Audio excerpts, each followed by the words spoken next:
Okay, cool. All right, so as all of you probably know, 50% of the land of the Finger Lakes Trail System passes through private property. So managing our relationships with landowners is extremely important. And that's a role that everybody who uses the trail plays a part in, but our volunteers especially. And we want to make sure that they have the tools and knowledge to do so as needed. So we're going to, everyone that I asked as a panelist, if you guys could introduce yourselves, your name, how you're involved with the trail, where you're involved along the trail, and how long you've been involved.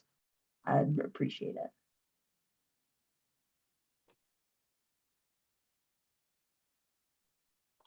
I don't know if there's any particular order, but on my screen, I'm first, so I'll speak. I am Mark Velitis. I'm located a little bit south of Buffalo. Been a trail maintainer for a couple years now.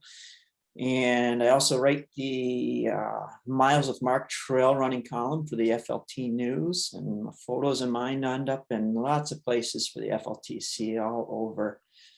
And hoping to get involved in more ways. Great. Thanks, Mark. Thanks for being here. Mary Coffin, how about you introduce yourself?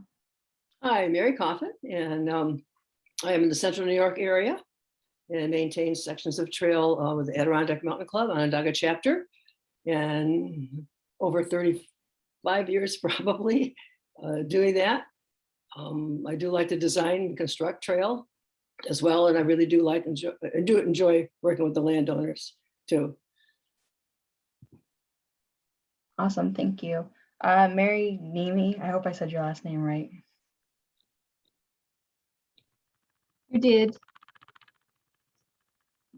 Hi, I'm also a member in the same chapter with Mary, the Onondaga chapter, and I've been a member since 2010. And I maintain a small section as a steward with my husband. I'm a hike leader and a member of the Outings Committee, and I'm also on the executive committee as secretary, and I've been co-chair with Mary for the liaison committee, landowner liaison committee, and now we're, she just asked me if I would take over as chair. So that's what I've been doing lately.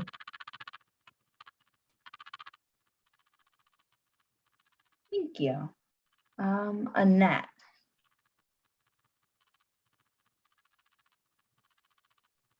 Oh, you're on mute, Annette.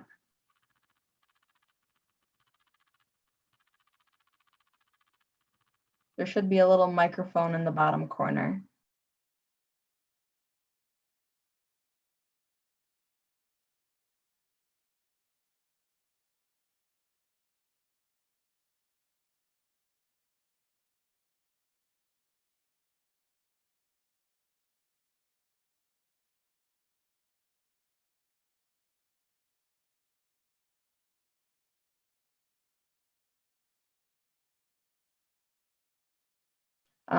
Somewhere on your screen within the Zoom panel, there should be a little microphone. Yep, you got it. All right, sorry about that, guys. My first time doing a Zoom meeting, so it's kind of like a learning experience. I'm Annette Brzicki. I'm with Foothills Trail Club, and with Foothills Trail Club, gosh, I don't know, 25 years or more. Pretty much been involved with the trail ever since I started. I maintain a couple sections through the Holland Ravines on the Conservation Trail, and done a few alley cats and stuff. And I just really enjoy trail work. And I guess that's about it. Awesome, thank you. Okay, and then just because there's so few of us in here, I would like everyone else to introduce themselves as well. So John, if you don't mind.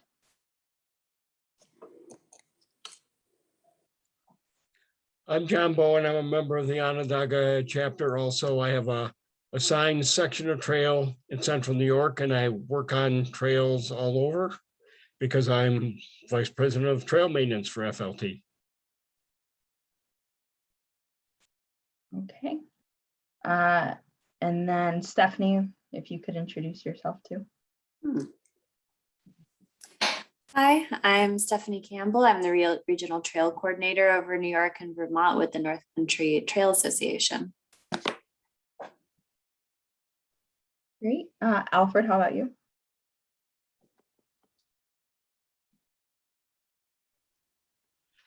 My name is Alfred Carney, and I've joined the Finger Lakes Trail Conference in 1995.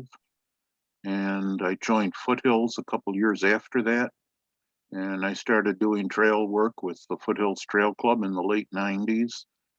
I maintain a section of the trail in Cattaraugus County. Since 2005, I've been there.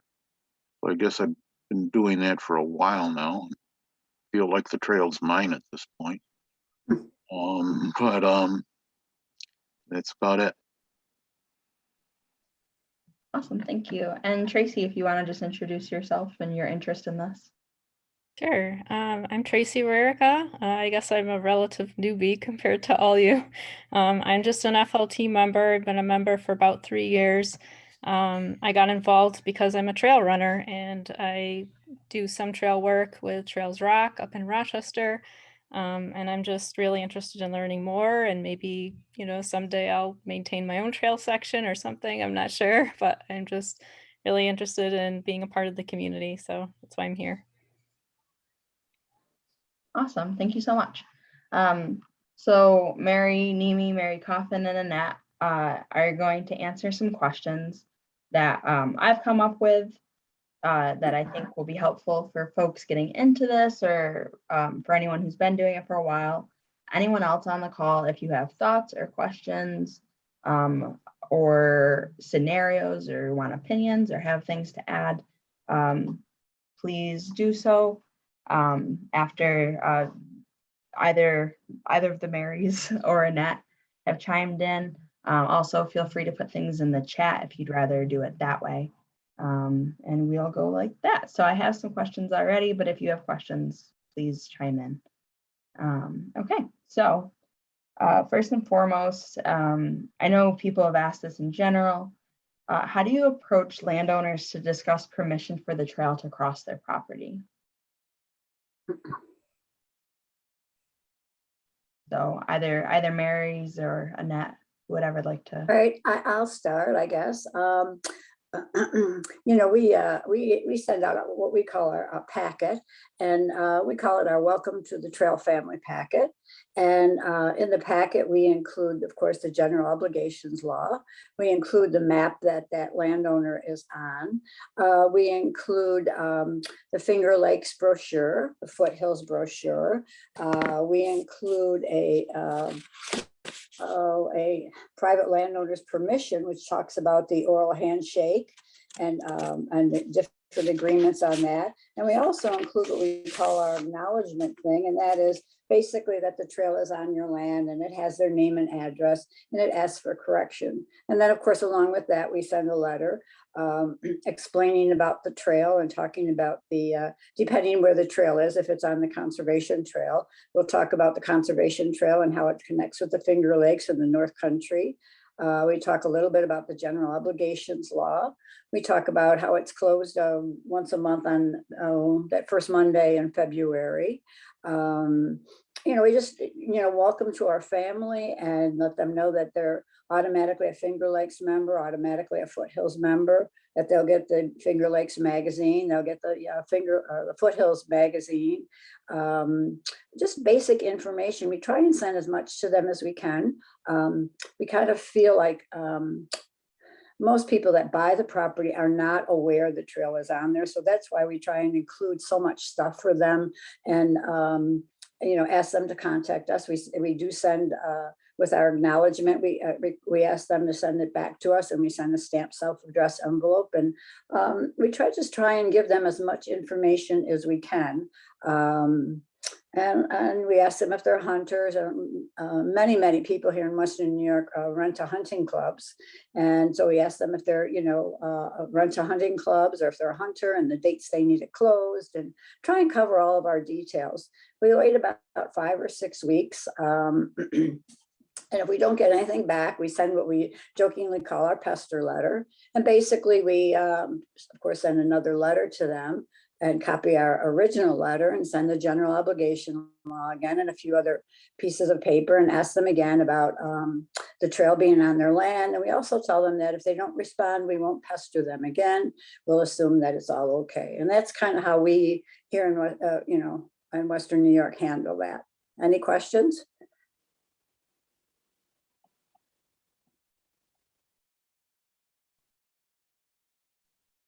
Thanks, Annette. Cool. Mary Coffin, could you talk about opening up initial landowner communications to someone who maybe isn't a current landowner or where the trail doesn't currently exist? Right, yes, we do many similar things that Annette does in the conservation trail if we already have the trail on the land.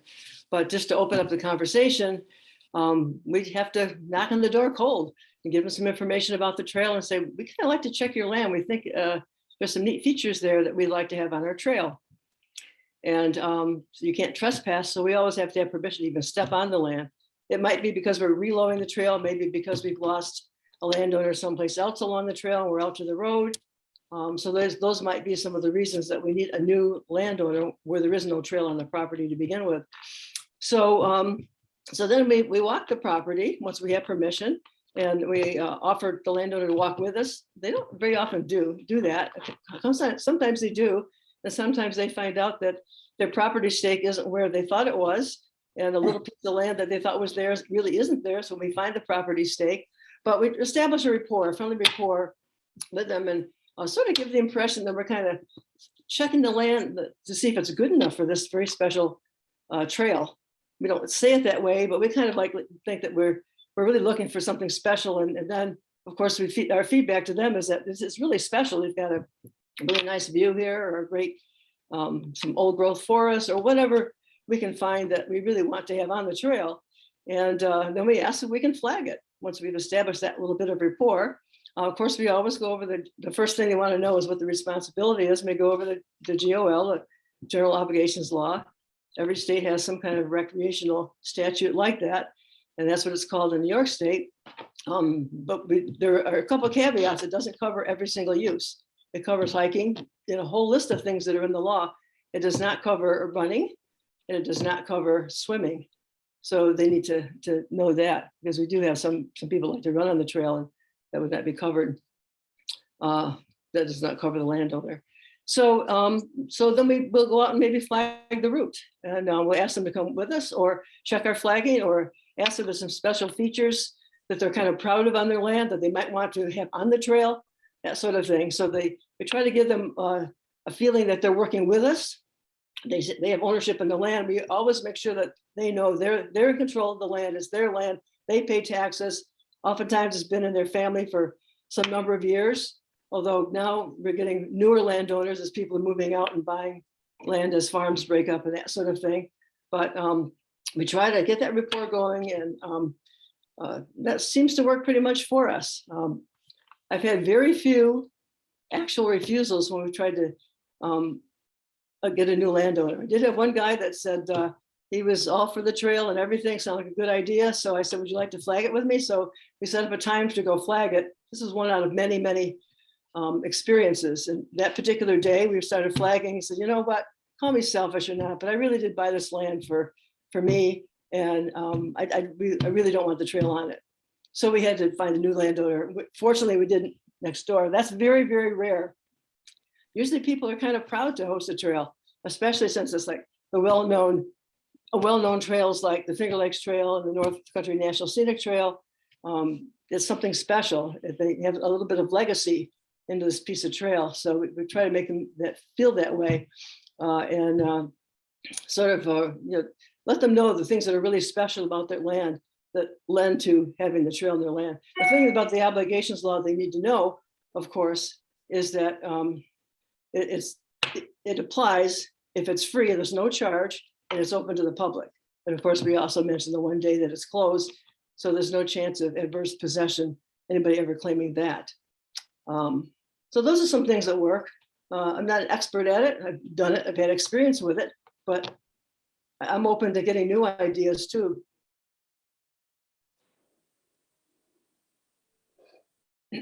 Well, I Awesome. would say this, every time when we're working with a new landowner, we do follow up with something in writing. That so-called handshake thing, we don't even call it that anymore. We just follow up with something in writing. It doesn't hold any water in court or anything like that. Just the permission, but we always have something that we keep and that it's sent to them that confirms that it's okay for us to have the trail on their property.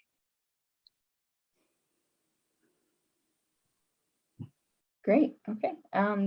Mary, Nimi, or anyone else, any thoughts, questions, or anything to add?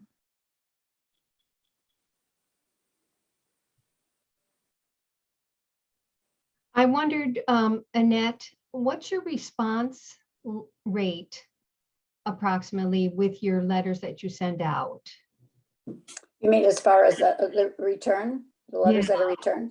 Yeah, You know, we do pretty well with those. Between the first letter and the second letter, our little pester letter, you know, we do quite well. I'm going to say maybe 80% or so. And when we send our second letter, like I said, we mentioned, you know, if you do not return this, we'll assume the trail is good. And so that's just what we do. If we don't get a return, then they're definitely on the landowner list. that's a high rate, I think, of a response. Wow. Yeah.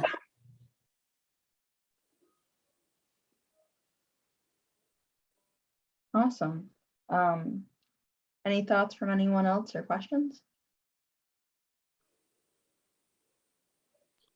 Oh, I mentioned that when we build the trail, I also talk about how we build the trail, the gradual trail, light on the environment, 10% grade. We talk about the width and all that sort of thing, so that they're very comfortable what the trail is going to look like, the markers that are going to go up and nailed on their trees and that sort of thing. Still keeping in mind that it's their land and they're in control of their land. We also emphasize that it's a foot trail, not open to bikes or ATVs, etc. Except as a landowner, they can use anything on the trail. Actually, it's on their property. So if they choose to, we would hope that they wouldn't, but if they choose to drive an ATV up our trail, that's one reason why we probably wouldn't pick a farm lane for one thing, unless we had to. Yeah, another thought. I threw it in the chat, but I would be interested in the section of the general obligations law that just indicates landowners are not covered from running. That's a surprise to me. If someone could send that my way, I'd be appreciated. It doesn't say that it just says these things are covered. And by omission, certain things are not covered. And that's what lawyers could go after. Sure. Wherever that is located, I would be interested. Thank you. You can get online, the general obligations law. I'm looking at it. I would love a pointer to a specific section. Oh, I don't have it in front of me.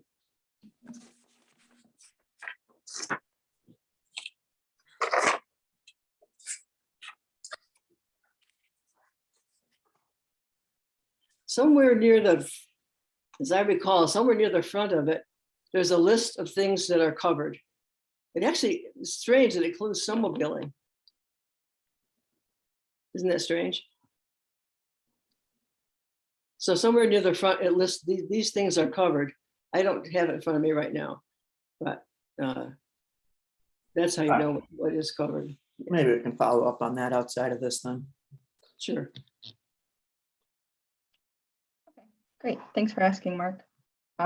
Yeah, I never thought about the fact that if it doesn't specifically list activities, that they're not covered by omission. So thank you for pointing that out as well, Mary. Okay, so moving along, I would like it if you folks could talk about trail access easements, their importance, and how to initiate that discussion.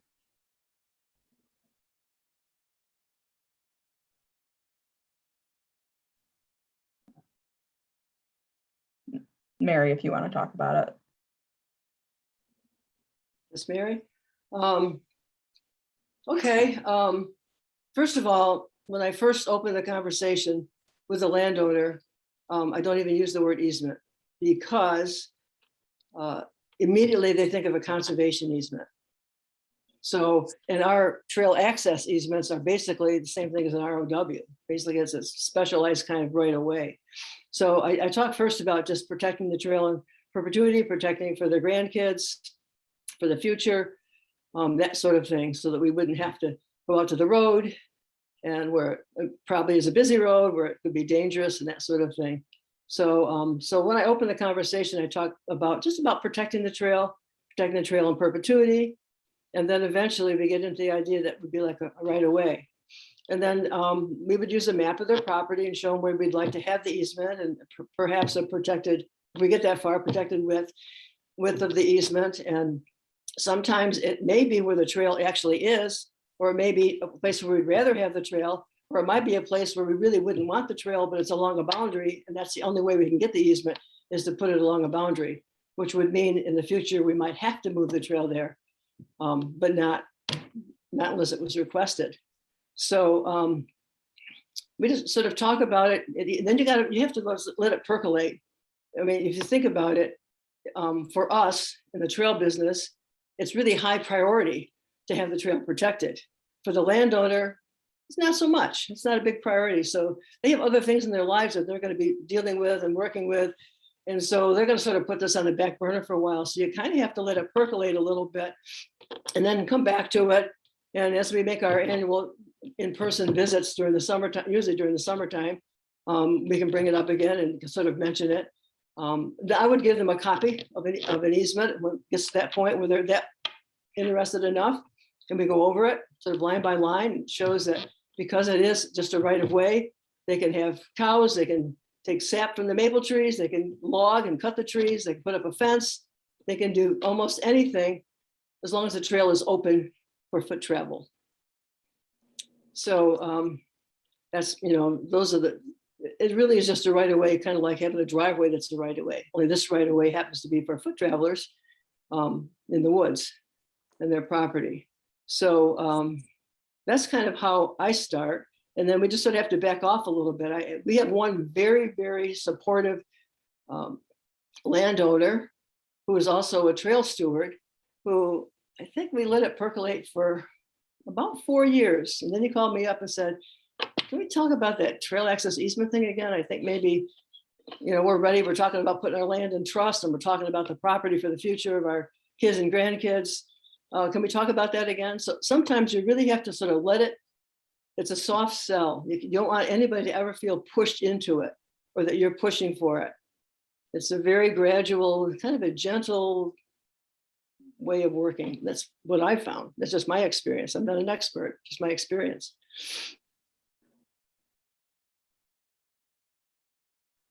Other ideas? Annette, do you What have? I've run in- Go ahead, Annette. I'm sorry. What I've run into quite a bit is that, you ask someone, you talk with a landowner, and they'll mention that, they like to check it out with their attorney. And then when you follow up with it, the attorney said it's not a very good idea. I've run into that quite a few times here in Western New York. And I don't know if other people, Mary, have you run into that? Not very often. In fact, one time I was working with this elderly lady, and she couldn't really sign, and she wanted me to meet with her lawyer. This was one of the first ones I did. And I thought, oh boy, I hope this format we have is pretty solid. And so I met with that attorney in his office in Casanova, and he was all for it. But the thing is, that particular attorney had written easements for horseback riders, because there's a lot of horsey people around Casanova. So some attorneys are not aware of a trail access easement. I think if they realize it's a right of way, that's really just an ROW of sorts, a specialized ROW, they have a different feeling. The word easement kind of throws them into another pattern of thinking on it. Occasionally I've had people think it's going to affect the value of their property. I had one I was doing in the Adirondacks. It was not in the Finger Lakes Trail.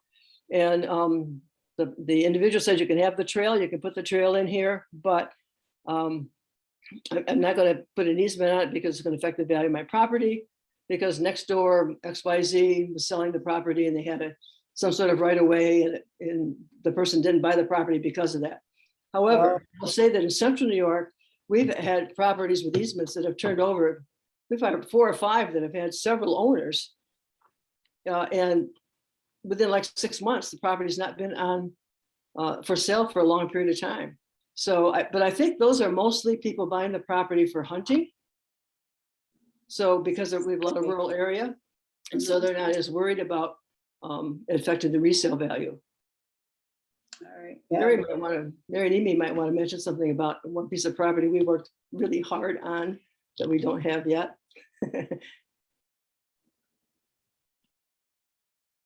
I looked back at I think it goes all the way back to 2003, where Mary, long before me, Mary was working with this one landowner.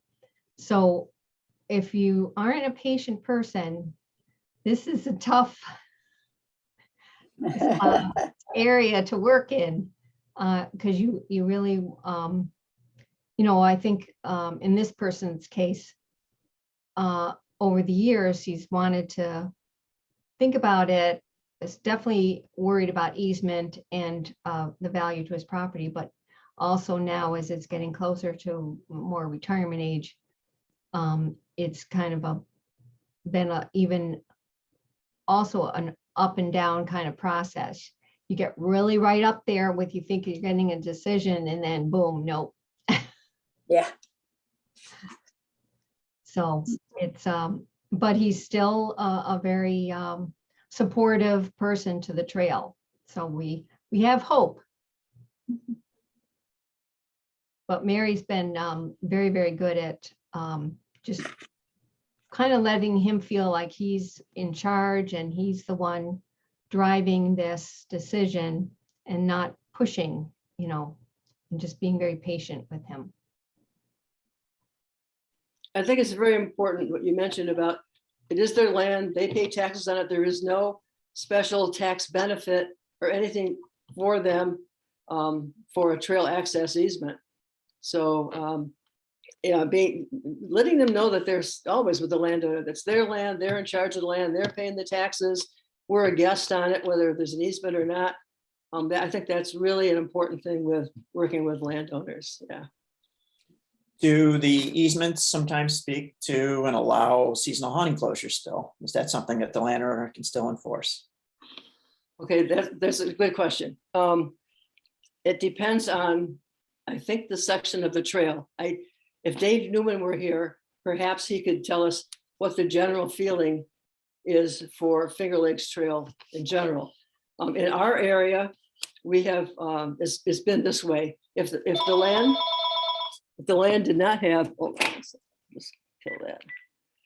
If the land did not have a hunting enclosure on it before the easement, then it wouldn't have a hunting enclosure with the easement. A hunting enclosure is not something that is forever. It's not perpetuity. It doesn't go from landowner to landowner. The easement, Right. So it's just something that it might be like a separate agreement that is annually discussed. It wouldn't be tacked onto the easement itself. We have one landowner that bought the land for hunting with an easement already on it and tried to challenge it. And it was defended. It was defended. Oh, Checking in on you and the kitty.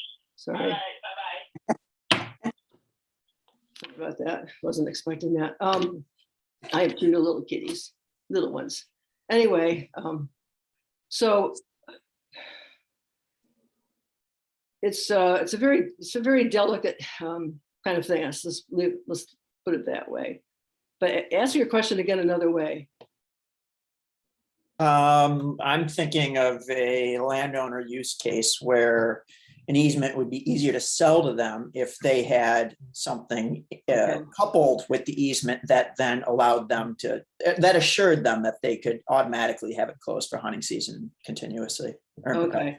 I think usually the case is that's a separate agreement. It's not coupled. It could be done parallel, but not coupled, because maybe the next landowner wouldn't need to have it closed.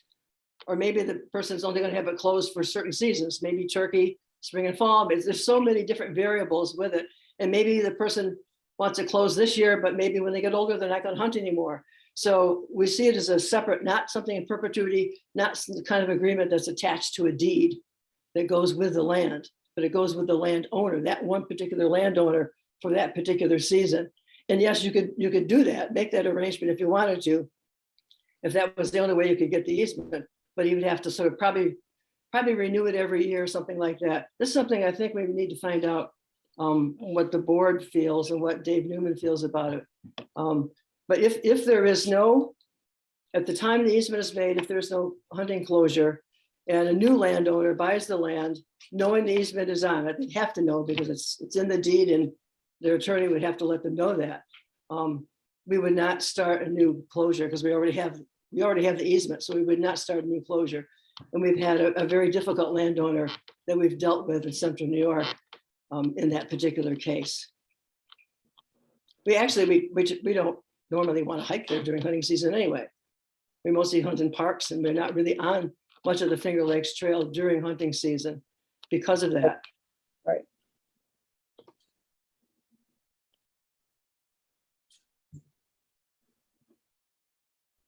Awesome. Any other thoughts or questions about trail access easements?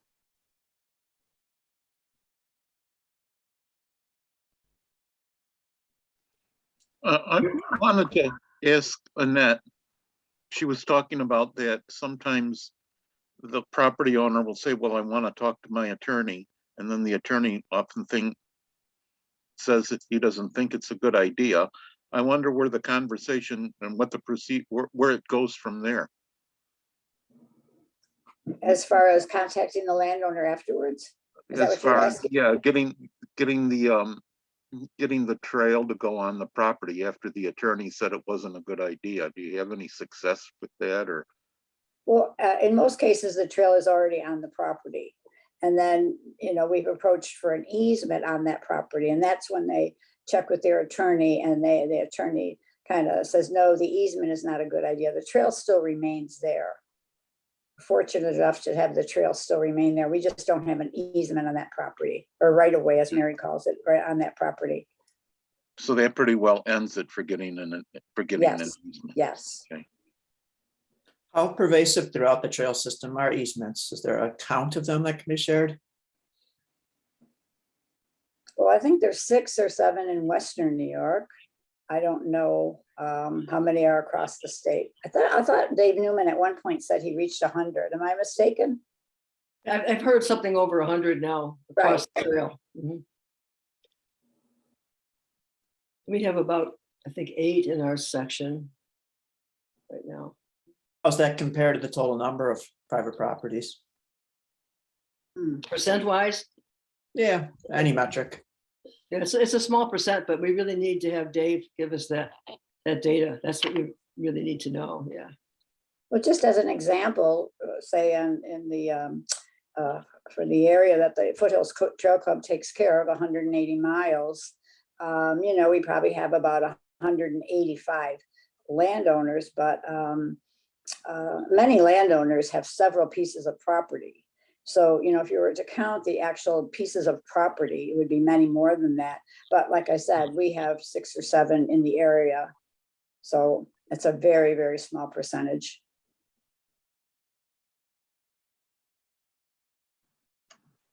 I will ask Dave Another- some of these questions so we can get exact figures. Another option in working with Dave that sometimes works out is that perhaps if the funding is right, and sometimes working through a land trust at Finger Lakes or through the DEC, Finger Lakes may buy the property, put an easement on it, and then sell it. Or maybe we already have a prearranged, this one that we worked on in Cortland County. We had a prearranged where DEC would purchase the property from, it turned out it didn't work out because there was a dump there, toxic waste could have been there and all that stuff. But the deal did go through it in another way. So sometimes the Finger Lakes Trail Conference may buy the property, put an easement on it and sell it.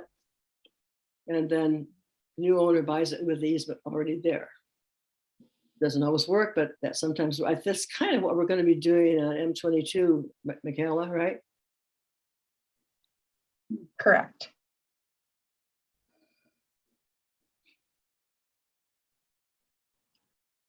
Okay.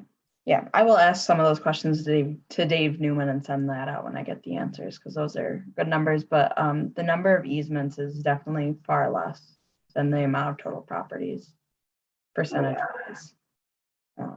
And that's why we have conversations like this. Awesome. Okay. So does anyone have, and they've all mentioned folks are a part of different clubs and organizations across the trail system. And I think some of it's already been mentioned, but standard practices or procedures that you follow when working with landowners.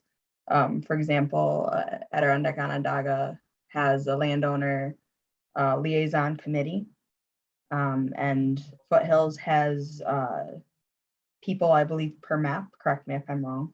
But if you could all speak to that a little bit, because it differs region to region with the clubs, and then in regions where there's just a regional trail coordinator and then trail sponsors, the regional trail coordinator work with the sponsors and they handle all that themselves. But if you could all speak to your policies, procedures, things that you do annually, how you contact, any of that. Well, here in Western New York, we have it's divided, the trail is divided up into 12 maps. The three of them in the northern section are really bypassing that.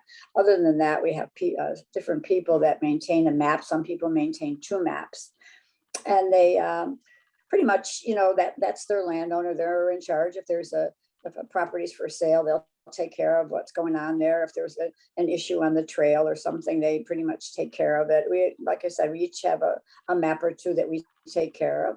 We send out what we call our winter thank you notes every year. Somewhere around the end of November, beginning of December, we send out a winter thank you note to each individual landowner. There for a while, we were inviting the landowners to our potluck and our annual dinner, sending a postcard to that. But, you know, the response was very, very poor. And so we've kind of, over the last 2 years, and then of course with COVID, we didn't have anything. So I'm not sure we're going to resume that at all. You know, might just leave it with the winter thank yous. And I don't know, I guess if there's an issue, we contact the landowner. If there's not, we just move along.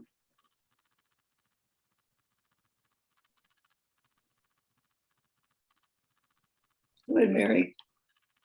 For Onondaga County, we have a small committee. We have we've had 2 chairs and then a small committee, and we kind of break up the duties, but primarily we do similar to Annette's. We've got a February, we send out annual appreciation letter, and Mary Coffin has done them using pictures from the trail, trying to highlight areas where we know, you know, it was landowners that were sending it to us. So we wanted to kind of feature a section of their trail. And often we try to have our hikers on it too at the same time. And then also we use it to show off some of our maintenance tasks that they've done, like building a bridge, a new bridge or something. And we also do the summer personal visits. That's done by committee members. And then we just have, you know, just I'll just say bookkeeping jobs of, you know, just keeping contact information. We have a spreadsheet on the landowners, keeping that updated, checking the land max system through FLT has for property owners. And we also are trying to make sure we let Dave Newman know if there's changes with the landowners, so he can maintain the main master list for FLT. And I think we also get calls and emails directly from landowners, primarily to Mary and our past trail maintenance chair, Tony Rodriguez, because those are the 2 that the landowners would know the best and would be familiar with them. And we recently had 4 landowners in the last, I think 2 years or so, request to have the trail removed. They were more interested in having it for hunting.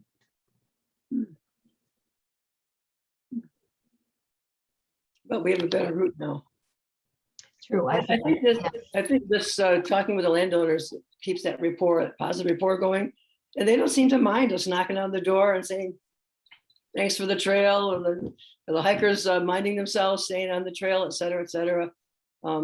This little chat, and it's really helpful to us too, because they'll say, well, you know, you're on a road down such and such a road, and so's farm is up for sale. You might want to da da da. They give us little hints about what's going on in the neighborhood. Most of our landowners are quite rural, and rural folks chat with each other and know what's going on. So we gather quite a bit of information with our little chats. We try to keep it to like a 3-minute, 4-minute talk. But oftentimes we have some landowners, I can think of a couple that are very talkative. We're not selling them anything. They already have the trail. We're thanking them for the trail. And I will also say this with new landowners, when we first start working on the trail, we call them and let them know we're coming out, and the stewards are coming out to work on the trail. We let them know that we have stewards on the trail as well. We've tried to get stewards to match up stewards with landowners, kind of like maybe what they do with the conservation trail with their maps.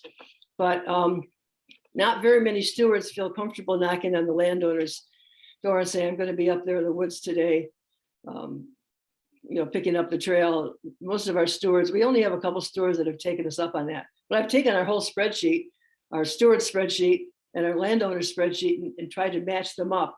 But it hasn't worked very well. I didn't think years ago that I'd knock on somebody's door cold, but I went with my husband because that's what he was doing. He started that program. So I went with him, and then I knew some of the landowners, and it wasn't so difficult. But it is kind of awesome, the idea of knocking on somebody's door out in the country and saying, hi, I'm going to work on your land today, on your trail, that sort of thing. But it does keep that rapport, that positive rapport going. I think it's worked pretty well. Don't you, Mary?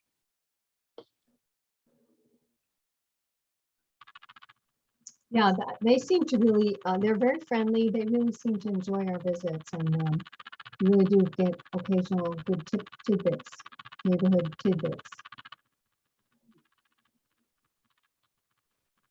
A lot of the focus so far has been on private land ownership. Any commentary on relationships with public landowners?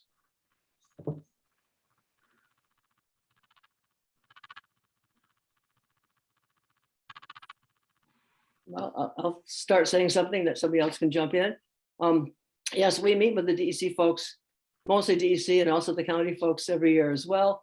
And especially when we have any change of personnel, that kind of thing. Yes, most of our public landowners are county or DEC, forest and wildlife management areas. And yeah, they get the same letters, and we talk with them frequently. We don't necessarily, we work with them quite in the woods quite a bit, because we need to know certain things that we need to do. And sometimes we have to have permission to make a little change in a trail, that sort of thing. So we have a pretty positive rapport with all like the DEC foresters and the wildlife guys and gals. Is it specific foresters?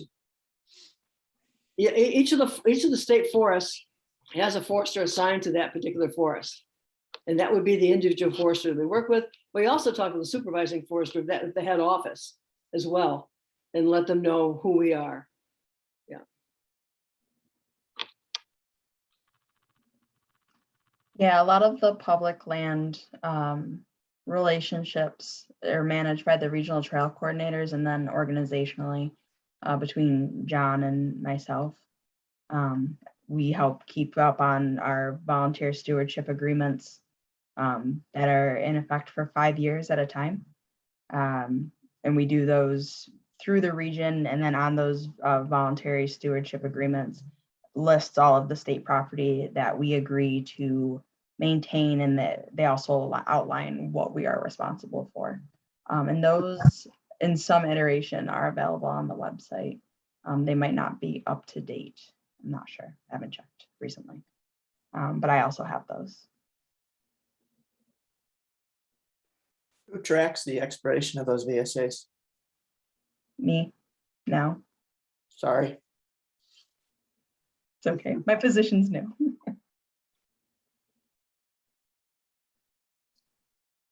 Okay. Are there any other questions on this question kind of was dealing more with maintaining those relationships in perpetuity and keeping them going over time. Are there any other thoughts or questions on procedures, practices, on building and maintaining those good relationships before we move on?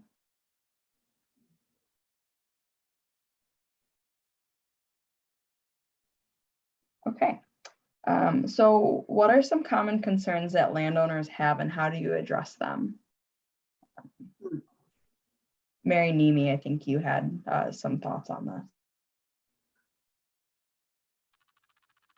I think the first one usually that comes up is trespassing. People will go off the trail. Either they didn't park in the right area and they park right on the property. They're blocking farm roads, they're blocking driveways.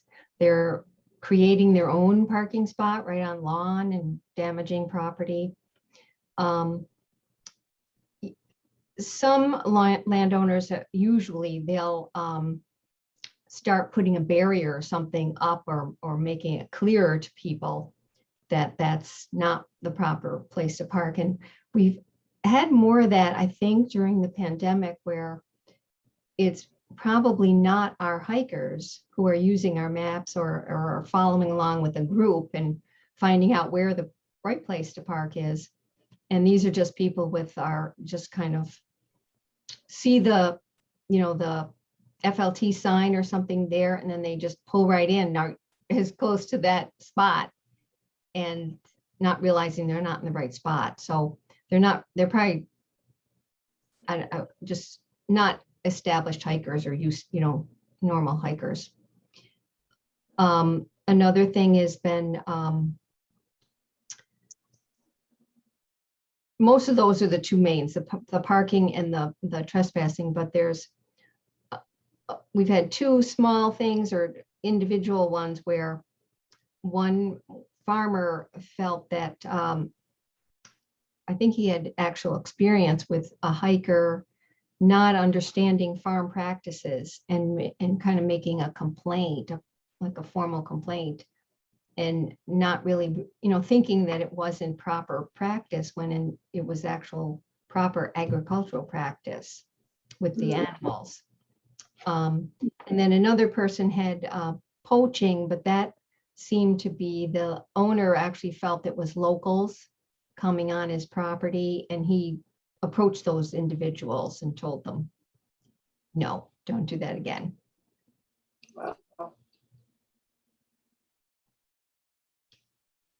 We also get helpful suggestions from landowners that they'll be willing to mow a big grassy area with their equipment for us, realizing it would be easier for them to do it than for us. So, and they'll also sometimes help with, like if they want to change their pasture or something and it's affecting where the trail is, they'll help with changing the trail route around that area. So they've been very, very supportive. Mary, do you want to add anything? I would just say a couple killers that have caused us to lose trail is somebody fishing in a farm pond, which is off the trail a little bit, not permitted. Walking dogs off leash. Most of the time, it's not a hiker, it's a neighbor, a local person thinks that they can walk their dog off leash, and of course not staying on the trail and not abiding by a hunting, where there is a hunting closure. That's a good way to lose a landowner right there. If somebody says, well, I can do it anyway, it's okay. I don't think they're hunting today. It's the middle of the day or something. If there's a hunting closure, the trail is closed. You can't use it. Those are a couple of things that we found. We've had landowners put picnic tables out for us in certain places. We've had like you mentioned, landowners mow certain sections to help us out. It also helps keep us, our hikers on the trail and not wandering off the trail. Things. It's amazing to me how many landowners have their cameras, and they'll tell you how many hikers are off the trail using their game cameras, etc. And they'll let you know, if they're climbing their stands and et cetera, et cetera. It's really amazing the number of cameras that are out there in the woods. So ladies, beware.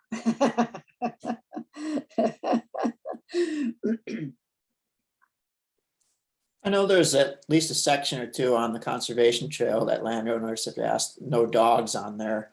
Are there, does that exist elsewhere on the trail? And are there any other common landowner asks of us? I only know of the one landowner that requested no dogs on the trail, and her reasoning was that her and her husband enjoyed watching the animals through their camera, and people were walking their dog and scaring the animals. And like Mary said, I do believe it was locals, but anyways, the signs went up, no dogs on the trail. So that's all I know. We've also had to put up signs, dogs only on leash. We put up signs indicating that where the trail's not closed for hunting, that during the turkey season, during this time period, please be quiet and stay right on the trail because somebody might be hunting.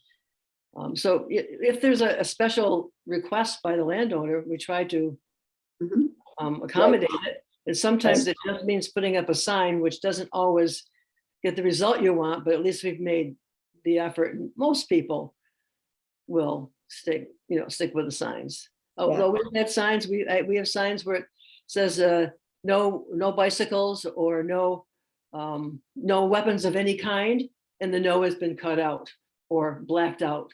So somebody has decided to change our sign to make it say the opposite. And in one place, we lost a big section of trail because of that.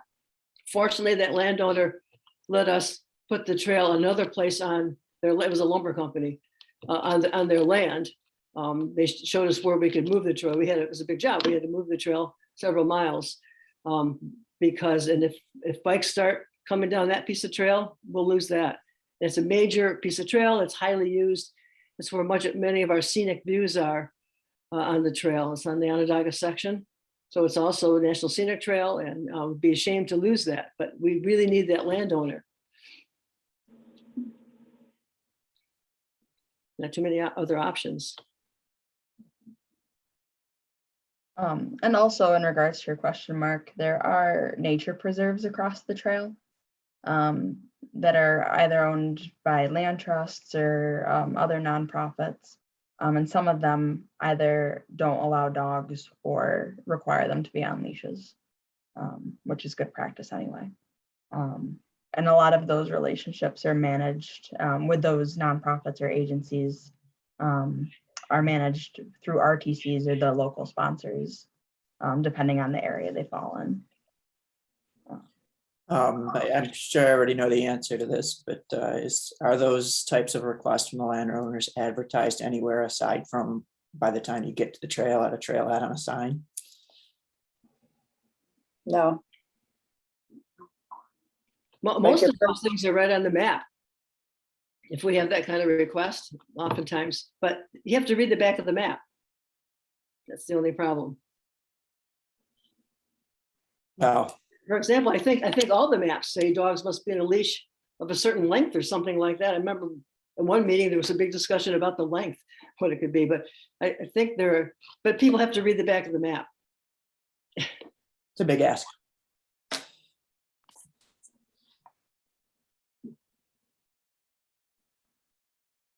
Okay, so we are coming up on 8 o'clock. If you could each share a favorite landowner experience or something that you've taken away from working with landowners during your 10 years.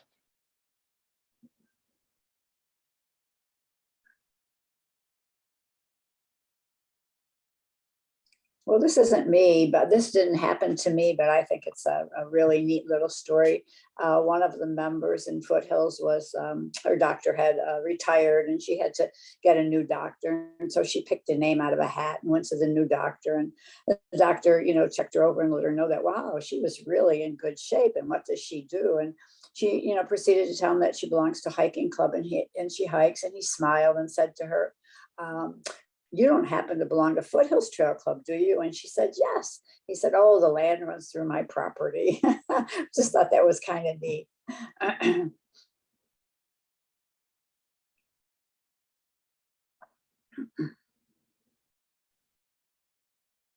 Mary, do you have a favorite experience or a great learning experience? I have a favorite experience with a landowner, a little old lady, severe diabetes, arthritis, in a wheelchair. We really wanted to have the easement. It was one of my first easements. And this lady was just this great little old lady. She was in a wheelchair. There wasn't too much she could do. She had a wood stove in her part of the house that heated her section of the house. That was all the heat she had. And so I was working with her and she had given us the easement. And she talked about how when she was a kid, she happened to be a person of color. When she was a kid, she was the only person of color at her school. And actually in Central New York, back in that day, there was some degree of KKK. Her father was a son of a slave that bought the land. He was the only Black farmer in that area of Central New York. And he got all the Cornell cooperative bulletins, and he and his wife read them at the breakfast table every morning. And she just told me these wonderful stories, picking berries on the, she was so attached to that land. And she was so excited to have Finger Lakes Trail, National Scenic Trail on her property. And her father sold eggs to Syracuse University.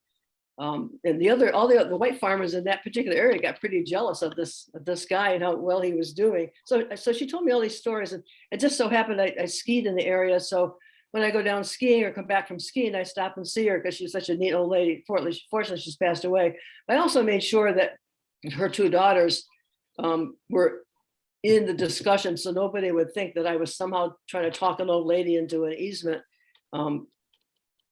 somehow, some nefarious way. But I just fell in love with this lady. It was just so much fun to talk with her, and her feeling for the land and her feeling for growing up as a person of color in that particular area. It was just really, really cool relationship we had. I was really, really sad when she passed away. And actually, when she passed away, they had a celebration of life in their daughter's house, which wasn't too far away, just a few blocks away. And my husband and I got invited to it. We were the only ADK or trail people invited. And on the bulletin board, they had all of our, they had several years worth of our appreciation letters. We do our appreciation letter kind of like a trifold brochure with pictures and stuff in it. And so they were all posted. That was really cool. That was special.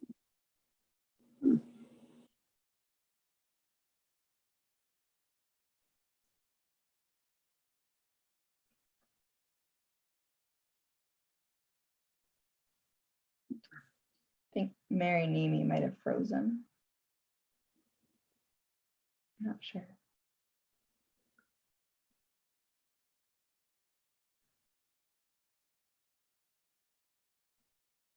Mary Nemi, did you have something to share for this?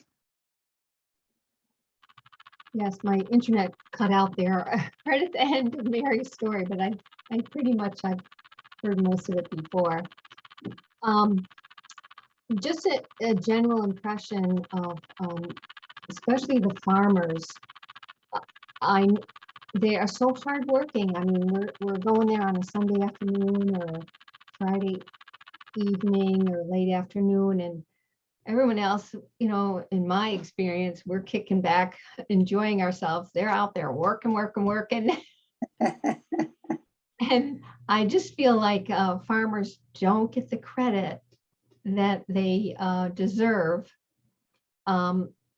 figuratively, for all their hard work. And I think also monetarily that they don't get for their work either. They just are a hardworking group, and we really should thank them for all they do. And also, just in talking to people in the rural area, you can just tell they love their lifestyle out in the country and raising the family out in the country, and it's nice to see.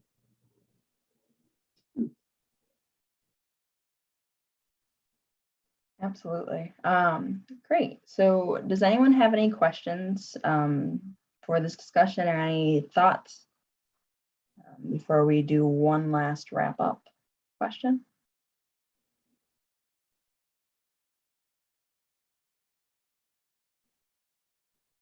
Okay, so just to finish this off, if each of Mary and Annette, what would be the biggest piece of advice you'd give to a volunteer who's looking to talk to a landowner or start to reach out to landowner?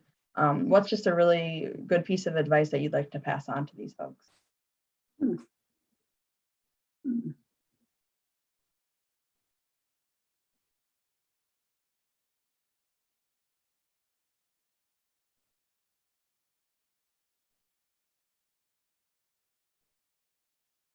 Mary, you're muted.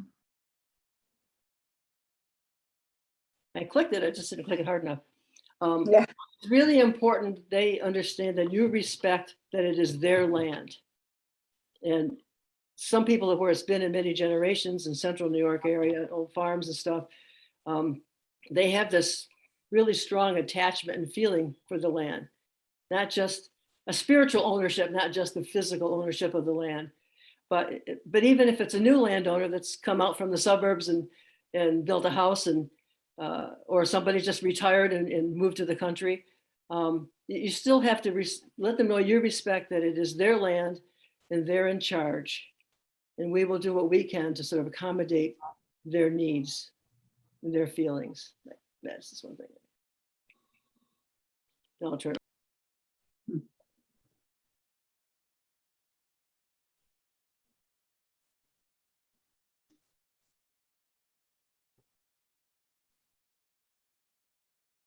Annette, Mary, anything to add? No, I think Mary said it pretty well.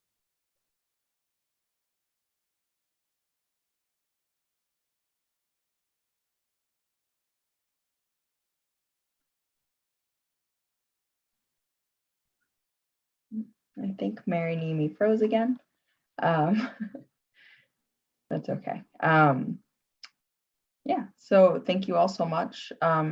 If anyone has any other thoughts or questions, please feel free to contact me and I can either connect you with either of the Marys or Annette, or we can chat. And like I mentioned, I will follow up with Dave Newman about some of this stuff, and we will talk. So yeah, please ask questions if you have any, but thank you so much for sharing your time with us tonight. Really appreciate it. Thanks, everyone. Thanks for having me. Have a good night. Good night. Thank you. Good night, everyone. Thanks, Michaela, Night. for running this. Of course, thank you for coming.